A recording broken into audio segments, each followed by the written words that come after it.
Hey folks, welcome back to Kombucha Library TV, aka the internet's least impressive kombucha review show. I'm your host, Tim Zahavich, and this, ladies and gentlemen, well, this is the lightning show. I'm so glad you're here on the journey, TM, with me today. Let's get right down to it, okay? Got a special little booch for you today.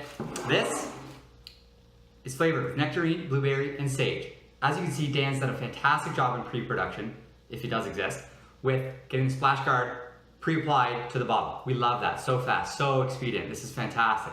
Let's get into it. Here we go. Oh yeah, great. Love that sound, as you know. Oh yeah. Ooh, mama.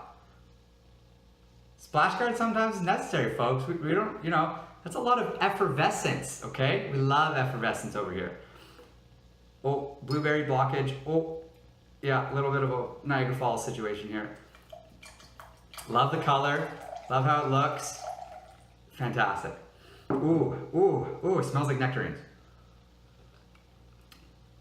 Love it.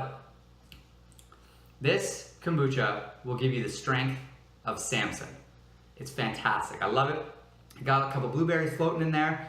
Ooh, it's got a little bit of nectarine flavor. Really, really good overall. Highly recommended. If you could buy it, I'd say buy it, but you can't buy it because I made it myself at the studio. Which is fine, it's great, it's fine. No, it's fine, it's fine. Thank you for coming on the journey, TM. This has been a lightning show. See ya.